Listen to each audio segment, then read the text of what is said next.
Bom dia, sétimo ano! Nós estamos entrando no capítulo 25 do nosso livro e o que temos para hoje é entender a diferença entre esses termos aqui, olha, a fim de, afim e afins.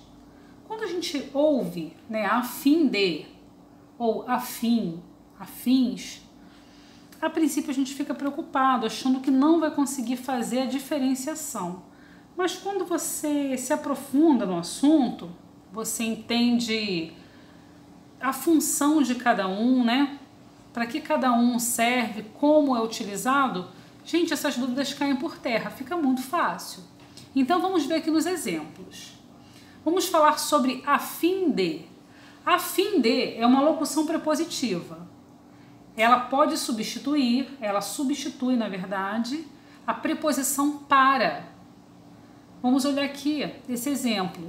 Treinou muito a fim de que superasse seu oponente. Eu posso substituir esse a fim de por para, não foi o que eu falei? Então, treinou muito para superar seu oponente. Então, a fim de pode substituir a preposição para. Também eu posso substituir pela outra locução prepositiva com a intenção de. Treinou muito com a intenção de superar seu oponente. Certinho? E quando que eu uso afim? Esse afim aqui geralmente é usado no plural, como afins. 99% das vezes será usado no plural.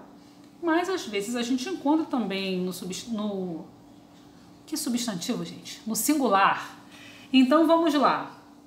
Esse afim significa coisas do mesmo tipo. Tá? Você pode substituir esse afins por coisas do mesmo tipo, coisas semelhantes.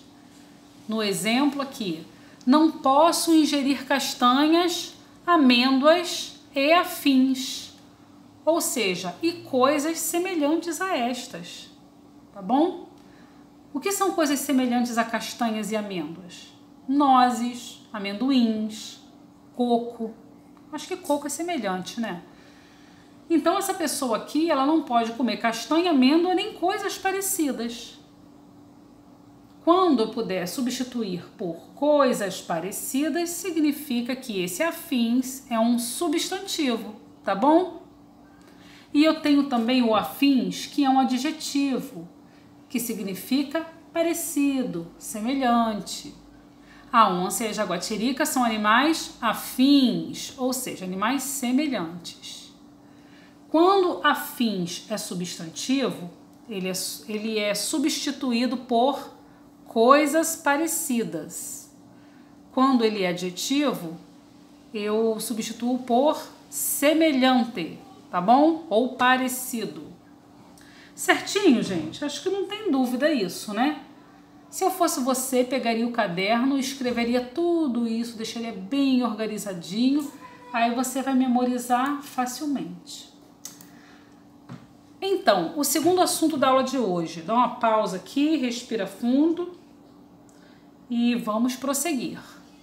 Nós vamos falar novamente sobre voz ativa, voz passiva e voz reflexiva. Prestem atenção aqui. Gente, quando eu falo que o público aclamou o videogame, ou seja, aceitou, né, gostou do videogame, eu posso falar também assim, o videogame foi aclamado pelo público.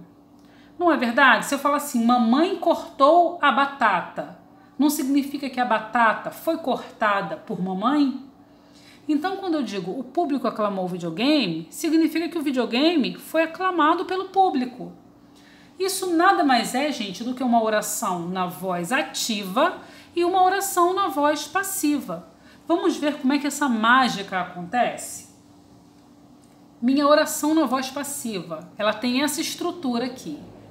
Um sujeito agente, ou seja, esse sujeito está praticando a ação de aclamar. O público aclamou, ok.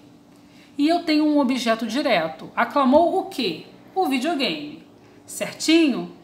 Então eu digo que na minha voz ativa eu tenho um sujeito agente, eu tenho um verbo na voz ativa e eu tenho um objeto direto. Agora eu vou passar essa oração que está na voz ativa para a voz passiva. Como é que fica? O meu objeto direto, ele vai se tornar sujeito. Só que agora ele é um sujeito paciente. Ou seja, não é mais ele que está fazendo, ele não pratica ação, mas ele se torna sujeito. O meu sujeito agente, ele não vai ser mais sujeito, ele vai se tornar um agente da passiva. Ou seja, ele ainda pratica a ação, ele ainda está aclamando, né? Na minha frase aqui, ele ainda está aclamando o videogame. Só que ele de sujeito se torna agente e, por se tornar agente, ele ganha uma preposição por no começo. Aqui ele ganhou a preposição por. O videogame foi aclamado por o público. Por mais o vira pelo. Você sabia disso? Por mais a é pela. O videogame foi aclamado por a menina. Pela menina. Tá bom? Entenderam? Essa contração aí da preposição com artigo. Por o vira pelo. Então, gente, o meu verbo, que estava numa forma simples, uma única palavra, ele é transformado numa locução verbal, duas palavras, que é um verbo que eu chamo de auxiliar e um verbo no particípio. Lembram disso? Forma nominal do verbo, particípio, gerúndio, infinitivo. Essa é a estrutura da voz passiva. Sujeito paciente, verbo auxiliar mais verbo no particípio, que é a minha locução verbal, e agente da passiva, que era o sujeito, que virou agente da passiva. Certinho, gente? Qualquer oração em que o verbo seja transitivo direto, você vai conseguir passar para a voz passiva. Vamos lá para a reflexiva e a gente finalizar essa aula, que eu sei que você está aí contando os minutos. Na voz reflexiva acontece o seguinte. Deixa eu te mostrar aqui para não ter dúvida. Na voz ativa, o meu sujeito é agente. É ele que está praticando a ação. O público aclamou. É o público que está praticando essa ação de aclamar. Na voz passiva, o meu sujeito é paciente. Ele está sofrendo a ação. O videogame foi aclamado, ou seja, ele sofreu a ação que foi praticada pelo público. Então, na voz passiva eu tenho um sujeito paciente, voz ativa, sujeito agente. Na reflexiva, o meu sujeito vai ser ao mesmo tempo agente e paciente. Ele vai fazer consigo mesmo. O menino machucou-se ao consertar o controle remoto. O menino, ele fez o quê? Ele machucou alguém. Quem ele machucou? A si mesmo. É como se fosse um reflexo no espelho. Ele fez com ele próprio, com ele mesmo. Então, eu chamo isso aqui de voz reflexiva. Sempre vai ter esse pronome ser, tá bom? O menino machucou-se, o menino lavou-se, o menino penteou-se, tá ok? E eu também tenho a voz reflexiva recíproca, que não é quando uma pessoa faz consigo mesmo, mas é quando uma pessoa faz com outra e a outra faz com ela ao mesmo tempo. Vamos ver no exemplo porque fica bem mais esclarecedor. Os oponentes cumprimentaram-se após o jogo. Então eu tinha, vamos dizer, dois oponentes, duas pessoas. Um cumprimentou o outro e o outro cumprimentou um. Entendeu? Eles fizeram algo recíproco.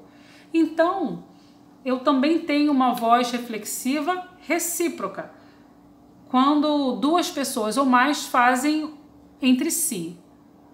E se for uma pessoa fazendo consigo mesmo, é só reflexivo. Certinho, gente? Olha, consegui deixar com menos de 10 minutos. Não, com 10 minutos cravado, eu acho. Então tá bom, pessoal. Façam os exercícios. Qualquer dúvida, me chamem no zap, perguntem. Vamos aprender essa matéria. Já estamos na reta final e boa sorte para vocês. Bons estudos e até daqui a pouquinho.